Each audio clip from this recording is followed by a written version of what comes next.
Good morning, everyone, and welcome to this month's edition of Integrity University. My name is Jason Akrich. I'm a Vice President with Integrity Wealth Advisors. I am a CFP, or Certified Financial Planner, and CWS, a Certified Wealth Strategist, and really excited to be sharing some information with you today. With me today is my colleague, Rader Keenan, who serves as a financial advisor for us. He is also a CFP and a newly minted CIMA, C-I-M-A, which stands for Certified Investment Management Analyst. He's the first one on our team to have that designation, and we're excited about that. The two of us are fortunate to be surrounded by a great team of professionals at Integrity with a breadth of skills and experience in a variety of areas to include financial planning, portfolio management, charitable gift planning, in-depth tax planning, business valuations and exit strategies, real estate, and on and on. So we're very thankful for the team that we're surrounded with. We're excited to share with you our thoughts today about how to be proactive in the current challenging economic environment. The topics will include things such as portfolio management and the impact of recent events on all of our financial lives. If you think for a minute about all the events in just the last few months, it's incredible. Starting in late December, the President signed into law the SECURE Act, which brought about some fairly significant changes related to retirement savings. In January, the truth of the coronavirus began to take shape. We hit market highs in mid-February, and then a dramatic pullback, which bottomed out in the markets on March 23rd. We've experienced unprecedented global economic shutdowns. We've had record government spending and stimulus capped by the CARES Act, signed on March 27th. These are all massive events that have occurred in a very short period of time. We really are in the midst right now of history in the making.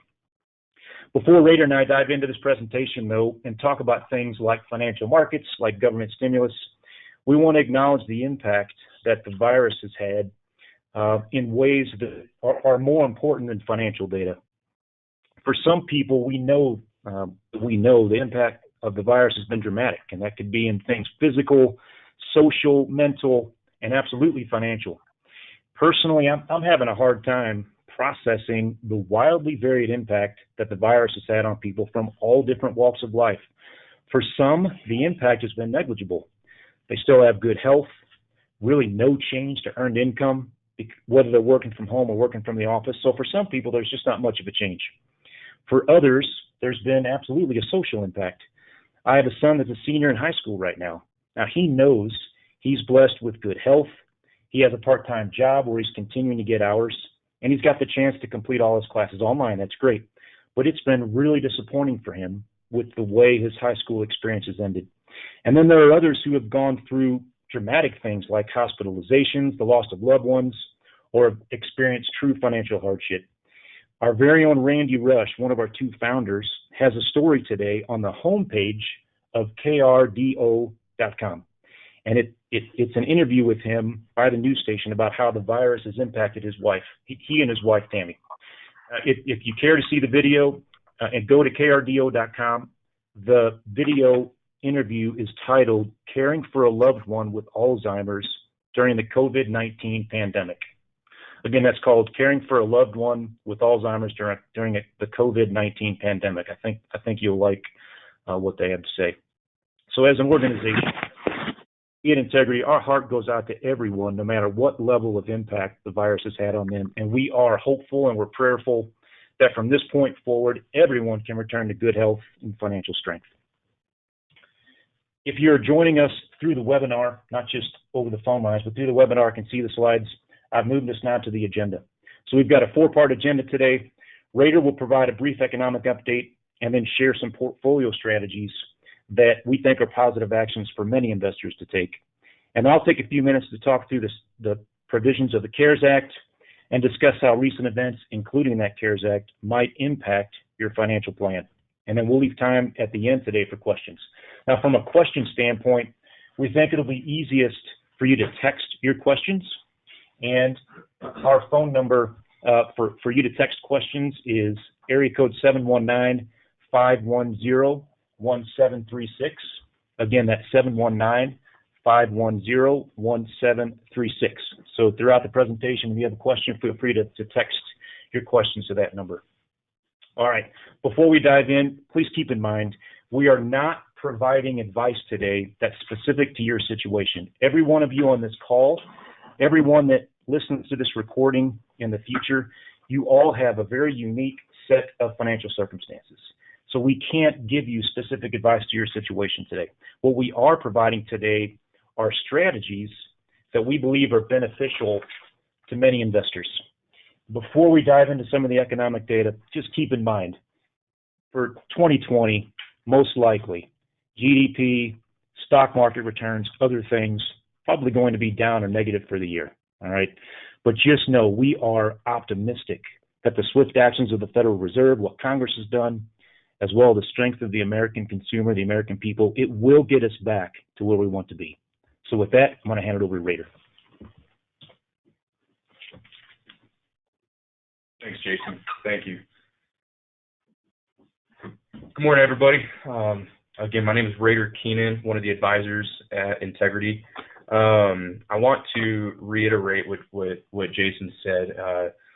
We are very hopeful for our economy to get back to quote unquote norms. But when it comes to, trying to weave out what information to really look at and go forward with to make your assumptions and whatnot, we want to make sure to keep you as updated as possible. So that's why we did change our Integrity U for this month.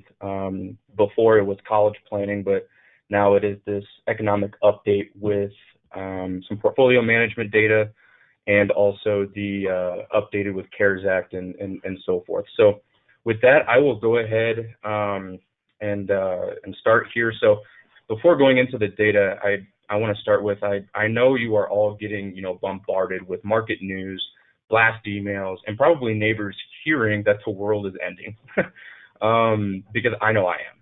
So all the figures and charts that I will be showing and talking about do have some alarming numbers on the economy, but the economy will eventually come back. So we don't know what the future holds, but we are confident that this too will pass. So there will be most likely some version of new normal. Portions of the business world and economy may revert to the prior form, while other portions could be, permanently altered. So nevertheless, we are optimistic and we are planning and investing accordingly. So today, what I'll be going over is the growth, so GDP, unemployment, profits of companies, CPI, which is the inflation index, and then what the Fed is doing right now. So all this data that I'll be providing is actually as of Monday, the 27th. So looking at GDP, a year that started with so much promise, although not without some concerns, has instead turned into a year that we will experience the first recession in the U.S. In over a decade. To the extent of the recession, we don't necessarily know, but the recession is generally identified as a fall in GDP in 2 consecutive quarters. That's the definition of a recession.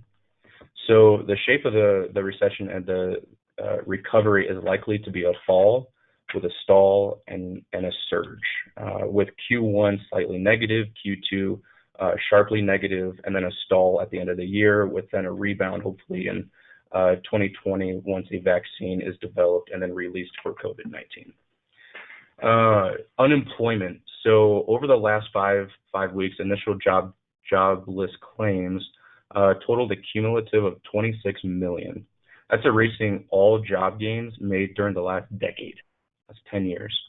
This suggests that the unemployment rate, which was 4.4 in mid-March, could rise to mid-teens in the April report due out May 8th. Profits of companies. So with 119 companies having reported, which is 25.2 of market cap of the S&P, JP Morgan's market research current estimate for Q1 2020 earnings is 31.38 per share, which is earnings per share growth declining 17.4% year over year. Revenues and margins will drag on profit growth, but buybacks may provide a minimal positive contribution. But the halt in the economy, in the economic activity in March is the primary cause of the earnings slide, plus what has happened in oil prices, which were down 16% on average during the quarter, will also be a contribution to the earnings weakness. So inflation. There's a index out there called CPI, core CPI, which is rose 0.2% month over month, and then increasing to 2.4 year over year. The significant decline in energy prices and growth challenges should put downward pressure on inflation ahead. Let's go to the Fed. So the Federal Open Market Committee has developed 2 emergency rate cuts, bringing the federal funds rate target to a range of 0 to 0.25. It has also announced unlimited asset purchases, expanding U.S. dollar swap lines, reducing rates at the discount window, dropping reserve requirements to 0, and establishing several lending facilities. Now, these are actions that the Fed has done to then try to keep the economy in stimulus for this COVID-19 outbreak.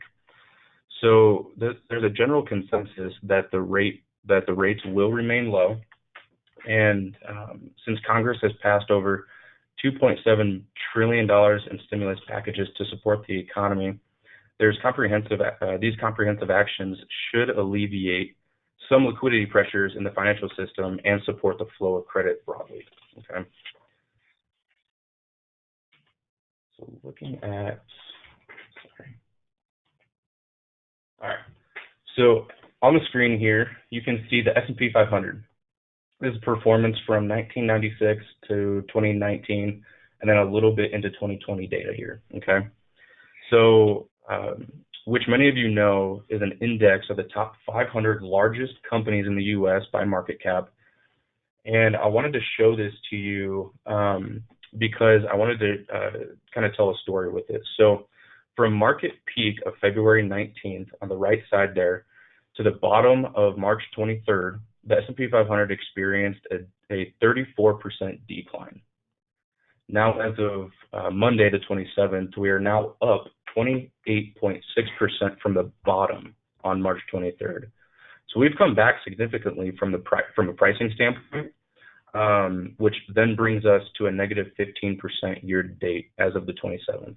But keep in mind, this is only the S&P 500 and not including international markets. So one metric that most of the financial industry does look at is called the forward PE ratio, or price to earnings. One way to think about this ratio is how much you are paying for a particular stock for its expected future earnings, okay? So this is one way to see if stocks are overvalued or undervalued. So the S&P 500 has a historical 25-year average PE ratio of 16.33. As of Monday, we had a PE ratio of 19.8, which is 21% overvalued compared to historical PEs. So I'm not trying to say that stocks are a bad buy right now, because there's plenty of opportunity out there to take advantage of. What this is telling me is that stock prices are a little rich for the expected earnings as of Monday. Okay, so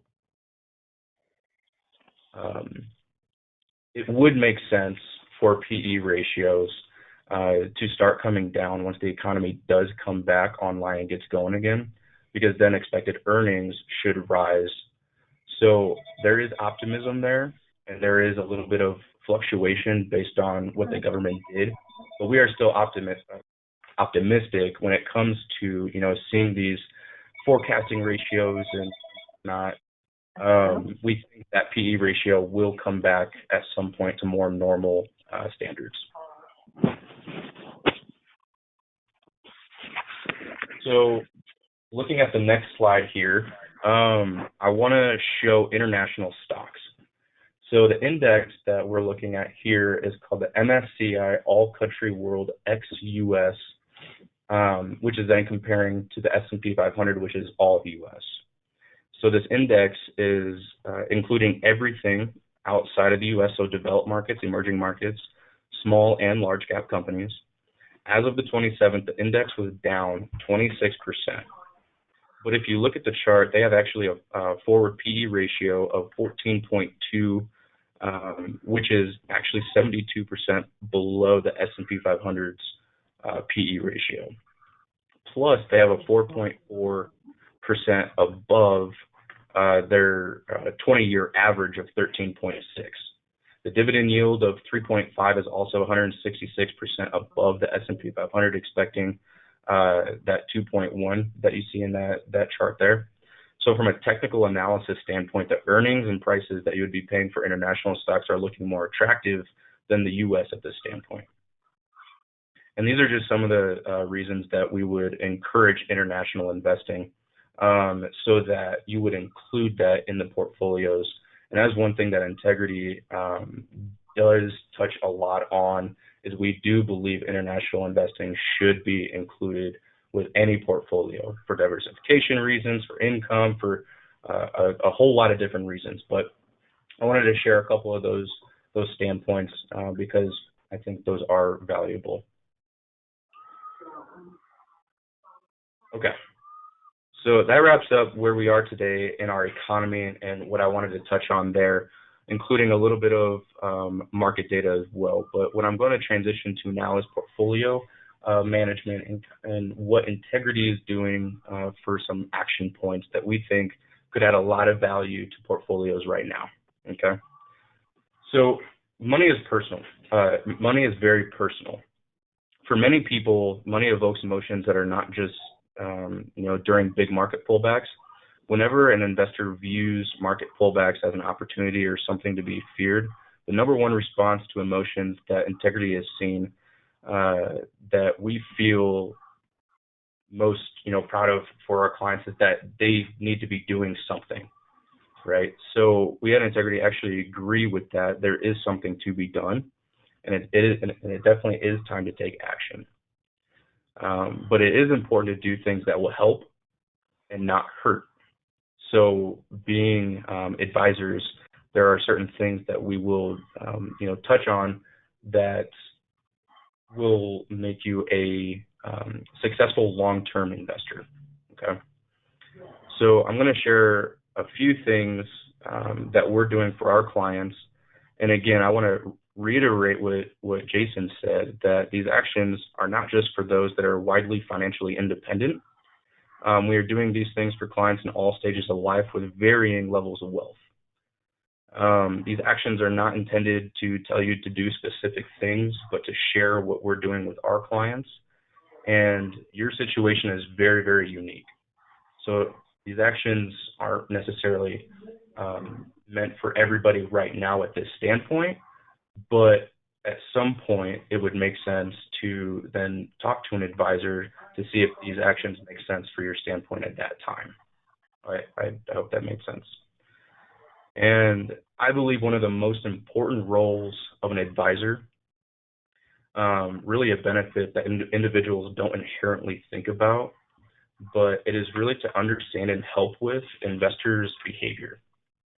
So when we can do that and we can understand and help with behavior, then we can really help out with the following. So diversification, asset location, we can help with staying invested, dollar cost averaging, rebalancing, so buying low and selling high, and then tax loss harvesting and much more. When you do find that fully fiduciary advisor, like Integrity Wealth Advisors or some other registered investment advisor, while giving advice, they have the best interest of their clients in mind. And that's the type of advice that you do want and inherently need. So let's go ahead and start with asset location here. So diversification. Asset location is different from asset allocation. Asset allocation means owning a variety of different types of investments for diversification reasons, but asset location means knowing where to put those investments for maximum tax efficiency. For example, treasury bonds or high yield bonds are tax punitive because their income is taxed at the ordinary income tax rate, we want to have those investments inside tax advantage accounts like IRAs or 401ks.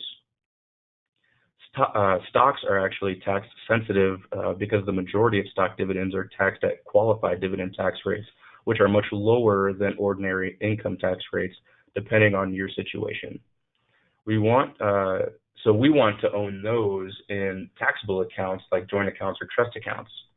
Asset location does not improve pre-tax returns, but it absolutely impacts after-tax returns.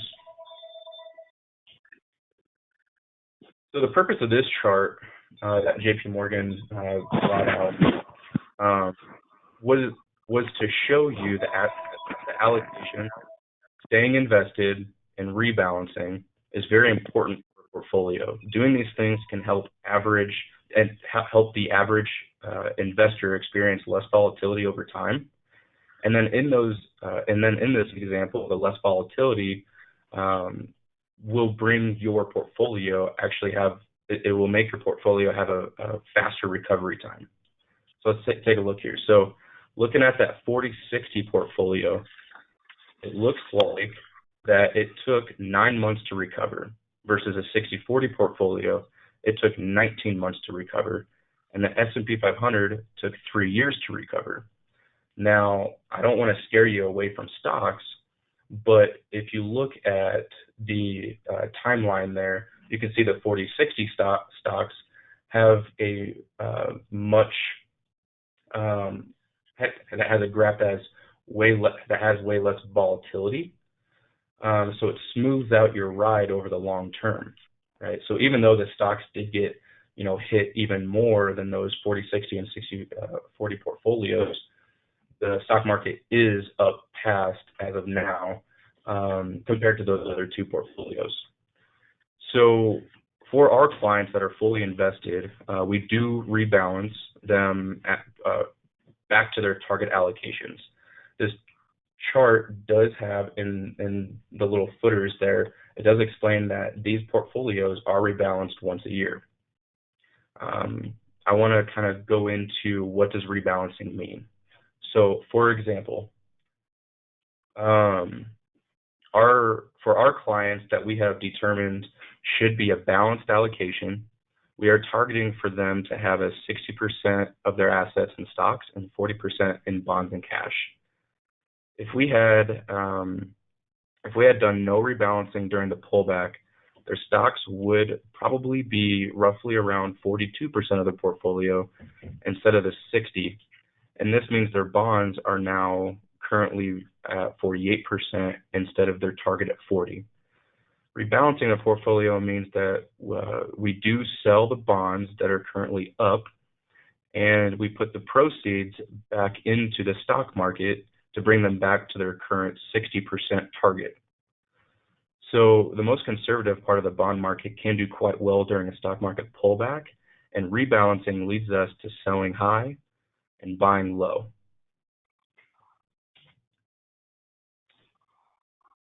So I really like to look at this chart here. Caption is, you can sell your stocks, but don't. We want to encourage investors to stay invested when there's market volatility. Even though there's a lot of fear, it definitely pays off to have a plan and sticking with it. So investors should stay invested, as investors who cash out often miss the market's best days. Investors who remain invested over this chart's 28-year period, they've earned 9.29% annualized return, while investors who missed only the 15 best market days actually earned 5.79%. That's a 3.5% difference in over 28 years. That is a very large number to miss out on. So the key takeaway here is missing out only on a few days of strong returns can dramatically impact your performance over time. And historically speaking, not always, but the best days are sometimes right after the biggest market pullbacks. So when you're getting scared and you think you should sell out, staying invested will give you the opportunity to make sure you're invested for those best days to come. So again, a slide on more of the behavior side. So not being afraid of the stock market. Ultimately, the market will recover, as it always does. During this graph's market timeline, it has provided an 8.9% annualized return, pandemics and global financial crisis notwithstanding. So if you follow the graph, you can see that despite average intra-year drops of 13.8%, that's all of those red numbers that you see there, all average out to that 13.8. Annualized returns are still positive 30 out of the last 40 years. So I want this graph to show that even though that there are big numbers in almost every year listed, when you work with an advisor and stick with a plan and stay invested, you should be a long-term successful investor. So not listening to, those news outlets and being afraid, having a plan and sticking with that is going to be the most benefit for you long-term. So market response to crises. So wanted to throw this in here to show how a 60-40 portfolio did after big economic crashes. So going from left to right, so October 1987. I personally don't remember that day, but I've read a lot about it. So looking at the after one year return and 3-year return and 5-year return, you can see you're up 19, 33, and 76% respectively for that timeline. Going to March 2000, the dot-com crash, a 60-40 portfolio was up 2% after 1 year, 2% after 3 years, but a very big swing up after 5 years. And then the one that most of us refer to, so the 08 crash, looking at a 4% return after 1 year, 3% return after 3 years, and then 47% after 5 years. So again, staying invested is just very, very important. Last slide that I'm going to cover is tax loss harvesting. So for our clients that have taxable investment accounts, it's in times like these that we can sell stock investments at a loss. So after the markets recover and we sell stock investments at a gain, we can use these captured losses to lower tax bills. So captured losses can also be used to offset about $3,000 of ordinary income tax. But in case the market does rebound as soon as we do sell those, you don't want to be just sitting in cash. What we do is we buy a very, very similar security to make sure that you take advantage of that market upsurge at that point. So you're not missing out on anything. What we're doing is we're just taking advantage of the market volatility and improving tax bills and adding value to make sure that you stay invested. So that's it for me.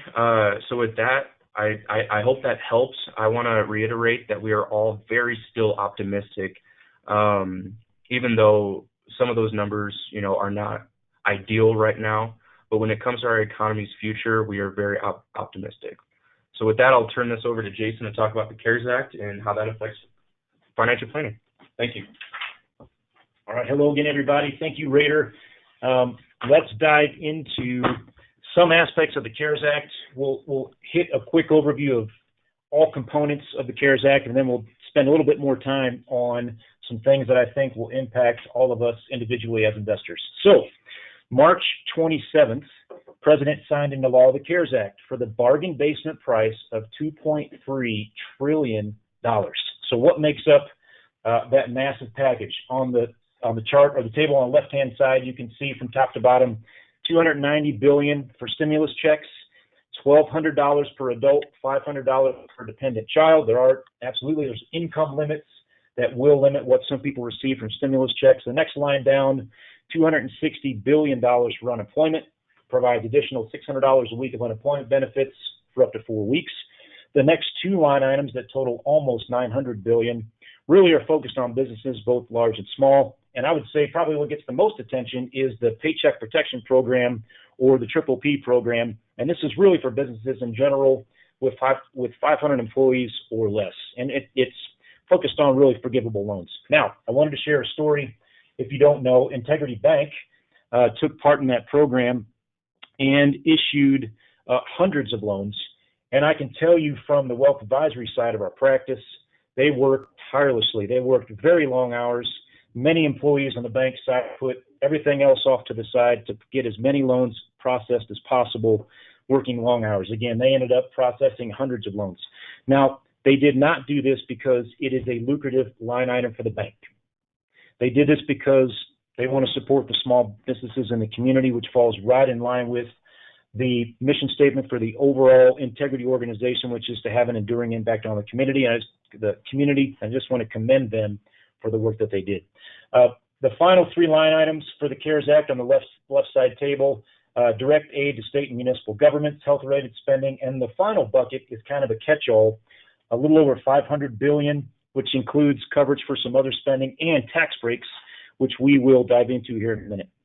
After that, on the top right-hand side, you'll see after the CARES Act passed on March 27th, then actually just this past Friday, April 24th, another nearly $500 billion of additional funding, and some of that went back to that payroll protection program that I referenced before because it was out of money with just in a matter of a couple of weeks.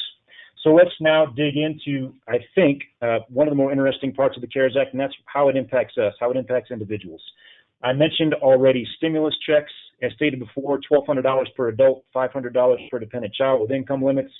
As of this past Friday, 88.1 million payments have been made, totaling almost $160 billion. So 88 million payments made. In the end, there should be around 150 million payments made, so they're about 60% of the way through their process, which I think is actually pretty impressive. Penalty and tax waiver for early retirement distributions. So let me take a minute just to explain this. This applies to multiple types of retirement accounts, but for our purposes, I want you to focus on traditional IRAs. For many people, if they take money out of a traditional IRA before the age of 59 and a half, they not only have to pay income taxes on the withdrawal, but in addition to that, a 10% penalty. There is a way around it, but for most people, that's the way it ends up working. So what Congress and the President has done is waived that penalty for anybody under the age of 59 and a half that needs to tap their retirement accounts up to $100,000. So income taxes initially would be due, but no 10% penalty. However, if that money is repaid within 3 years, then there are no federal income tax consequences. So we would not look at this. We would suggest people use this really as a last resort. There are some people that absolutely need to tap their retirement accounts to support their lifestyle, and we completely understand that, but we would say, we would suggest for people to consider this as an option only as a last resort. The last point on this page, extension of tax filing deadline. As all of you know, April 15th on or around is generally the day that you've got to file your tax return or at least file for an extension, and the last day for you to make prior year IRA contributions. Well, they've extended that now through July 15th. So now July 15th is the deadline for submitting your tax return, filing for an extension, or making prior year IRA contributions, which does present some planning opportunities. On the next page, suspension of required minimum distributions, also known as RMDs. Now, this is a big one. First, let's define what that is. I want you to go back to just picturing a traditional IRA. For most people, the IRS forces anyone, when they attain a certain age, to take money out of their traditional IRA every year. Why is that? For most people, all the money that went into the IRA or that went into a 401k while they were working, which generally people then rolled over to an IRA when they retire, all that, for many people, all the money in a traditional IRA, the money that went in was never taxed, and all the growth is never taxed. So there's never been a dime of taxes paid for most people within those traditional IRAs. So the IRS says at some point you've got to start paying as taxes. So again, when you attain a certain age and you own a traditional IRA, typically you're forced to take money out, and all that money is taxable to you. So the CARES Act suspended that requirement for 2020. So if you have a traditional IRA and you thought you were going to have to take a required distribution this year, no longer. They've suspended that requirement for the year. Also, in years past, if you inherited an IRA from someone that is not your spouse, you also were forced to take money out every year, no matter what your age. That also has been suspended for 2020. Now, why would Congress, why would the president want to do this? It's really so IRA owners aren't forced to sell securities at depressed prices to fund these required distributions. Now, I'll throw out a quick financial planning tip. We believe strongly that for those of you that have to take out required distributions every year, that at all times you have a meaningful portion of that required distribution in cash. And it's exactly for times like this that we just went through where the markets just get crushed, okay? So the suspension of required distributions for 2020 presents some financial planning opportunities, which we'll talk about in a minute. Charitable gift deduction for non-itemizers. So for people that just don't really have enough deductions to itemize on their tax return, they have an opportunity this year if they give $300 or more cash gifts in 2020 to charities, directly to charities. They can deduct up to $300 on their 2020 tax return. Now, the thing to keep in mind is that these gifts have to go directly to charities. They can't go to things like donor advised funds. So imagine giving money to your church, to American Red Cross, Carrot Share, all those. If you give directly to those charities, cash gifts, not gifts of securities, directly to those charities, and you do not itemize on your 2020 tax return, you can deduct up to $300 on the return. For taxpayers that do itemize their deductions on their tax returns, in 2020, they can deduct up to 100% of their AGI on their 2020 return. Again, this is for cash gifts made in 2020 and sent to eligible charities, again, not donor advised funds. They can deduct up to 100% of their AGI, which is a big deal. So I would say these are really 6 of the key components of the CARES Act that impact individuals and investors.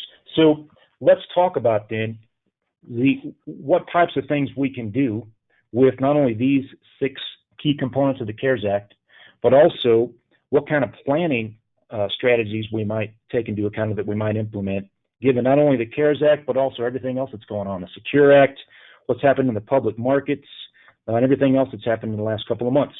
So we would say that all these things that have happened recently really have touched every one of us on this call in one way or another and impacted the way that we plan for our financial life. So we would kind of put that all in the big bucket called financial planning. So just to be sure, Integrity Wealth Advisors, we are big believers in the importance of financial planning. It's been a part of our service model for a while. It's now a growing part of what we offer, and we have strong convictions that this is a very important part of every investor's life. Now, so let's define quickly what is financial planning. Well, first, it is not a document. In years past, financial plans tended to be an encyclopedia-thick booklet given to a client, and it was hard to read, hard to implement anything, and just not very useful. That is not what financial planning is. Financial planning is a process, and not only a process, it is an ongoing process, not a one-time event. And this process incorporates the 6 items that you see on the screen I just put up, and incorporates all those things into an ongoing plan, a comprehensive plan, and really it's designed to help a person or family achieve their life goals. So the 6 major components: taxes, cash flow and budgeting, insurance, retirement and retirement planning, investments, and estate planning. So let's talk about all the monumental recent events and what are some planning opportunities that we can take in each of these 6 areas given what's happened recently. So we'll start out with taxes, okay? A Roth conversion. Some people will be in a lower tax bracket this year. Now, why is that? It could be from the suspension of required distributions that I mentioned prior. It could be just from lower earned income due to the economic shutdown. But there are people that will be in a lower tax bracket this year. If they have a traditional IRA, and if a Roth conversion makes sense for them, this might be a great year to do a Roth conversion. Even beyond Roth conversion, withdrawing money from a traditional IRA could still make sense. even if it's not for a Roth conversion purpose, if it's just for lifestyle spending. Again, if you are in a lower tax bracket and if you have a traditional IRA, then you could potentially pull money out of that traditional IRA at lower tax rates, and it could make sense to do that this year to pay for your lifestyle expenses. And there's an additional potential benefit to doing that. For a lot of people, when they look at their retirement accounts, a big portion of that is in a traditional IRA. And again, most people that own a traditional IRA, no tax has ever been paid on the money in that IRA, okay? It is the most tax punitive, I would say, traditional type of investment account, as opposed to a Roth IRA or taxable investment accounts. And when I say taxable investment accounts, think an investment account in your name or owned jointly with a spouse or a trust account. That would be considered taxable investment accounts. There can be not only tax benefits, but estate planning benefits to have more equalized account balances in traditional IRAs versus Roth IRAs versus taxable investment accounts. So that could be another reason why some people might consider taking money out of a traditional IRA in 2020 if they're in a lower tax bracket. Charitable giving. What we haven't touched on yet are qualified charitable distributions. Let me take 1 minute and talk through those if you haven't heard of that before. And I want you to picture again owning a traditional IRA, okay? When a traditional IRA account owner turns 70 and a half, they can begin gifting money directly from their traditional IRA to a charity. They can talk to their IRA custodian and ask them to cut a check to their church, Springs Rescue Mission, charities like that. Not a donor advised fund, but directly to charities. The money that's inside the account has never been taxed for most people. If they send the money directly to a charity, the charity won't pay tax on that, so it's a fantastic tax strategy for a lot of people. Not only is it a great tax strategy, but for years where the IRS is forcing people to take these required distributions, again, that's not this year, but most likely they'll start up again next year, these qualified charitable distributions fulfill the IRS requirement for taking out money. And you can do that up to $100,000 a year. So imagine if you have a large IRA and the required distribution for the year is $50,000, and you take that money personally, that's earned income. That's income. You're going to have to pay tax on that. If you, in turn, gift that $50,000 directly to charities, you have now reduced the taxable income on your tax return by $50,000. It's an absolute wonderful strategy. Even though this year there are no required distributions, it might still be a good time to do a qualified charitable distribution. You're still reducing the balance in your tax punitive traditional IRA, and obviously you're doing great things for charities as well. The next two items on gifting we've already talked about, up to $300 deduction for taxpayers that do not itemize, and up to 100% of AGI for taxpayers that do itemize. So what about cash flow and budgeting?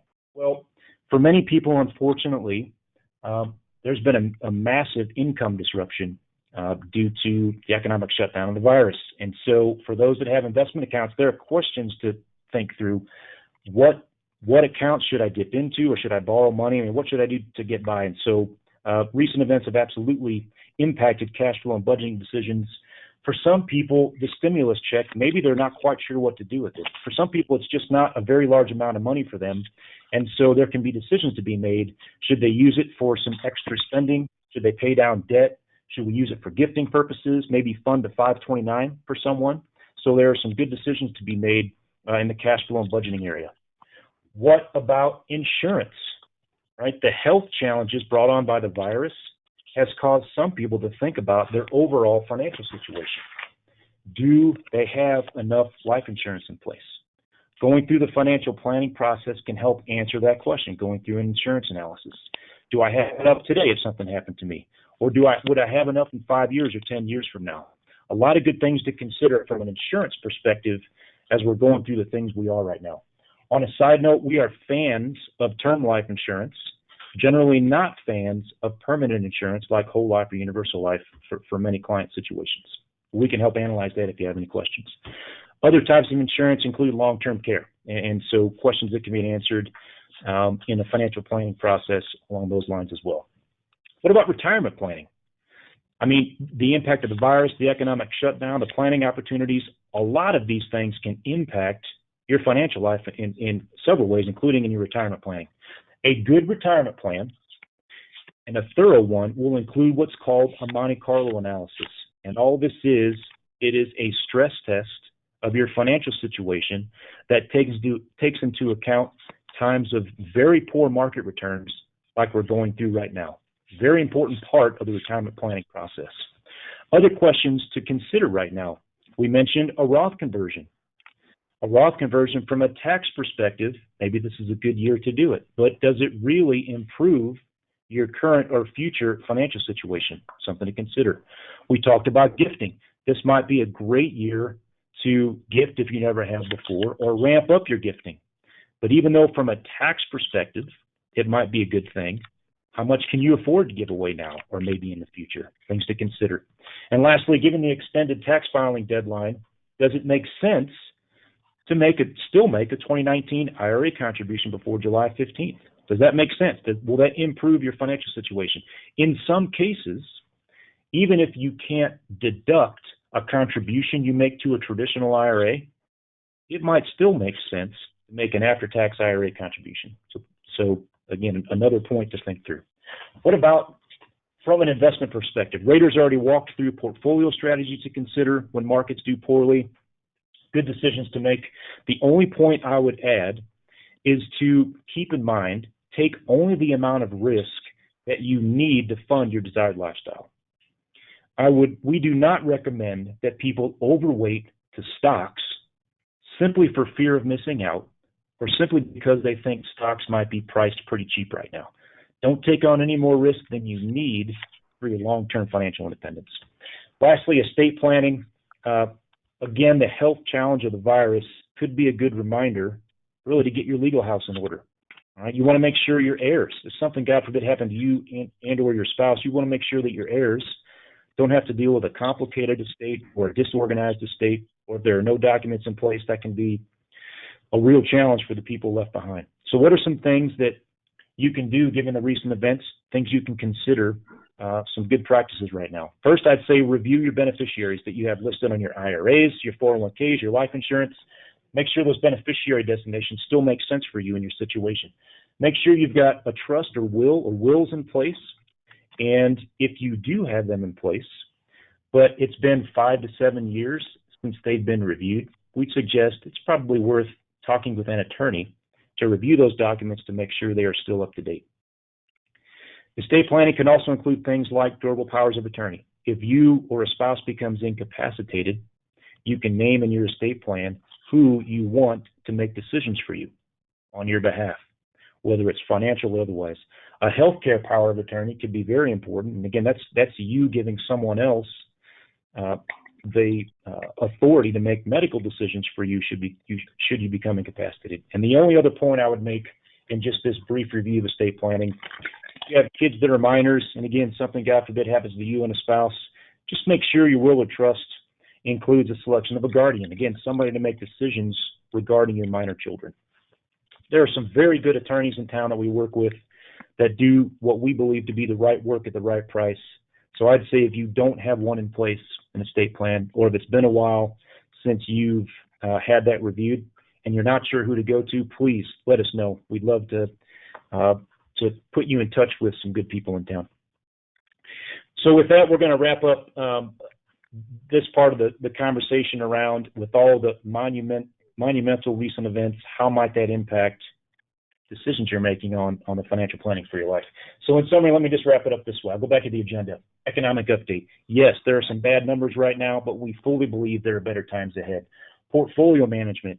We want you to make good decisions on your investments and make sure those decisions are coming from a place of discipline, not from a place of fear. The CARES Act. Just make sure you understand how it impacts you. And if you're not sure, call one of our advisors. We're happy to walk you through that, how it might impact you. And lastly, again, financial planning, very important. Every one of us on the call. Update your plan, think through it with all the recent changes. If you don't have one, talk to an advisor. Let them create one for you. And it will be, again, extremely important for you to make sure to have that done and to have a good long-term impact on your financial situation. So with that, we will open it up for questions. And again, if you have a question, please text it to 719-510-1736. Again, 719-510-1736. Larry, any questions yet? And we'll wait just a couple of seconds here to see if any questions come in. While we're waiting, please contact any of the advisors here at Integrity. We're always happy to help and make sure you understand all the things we talked about today. Anything yet, Larry?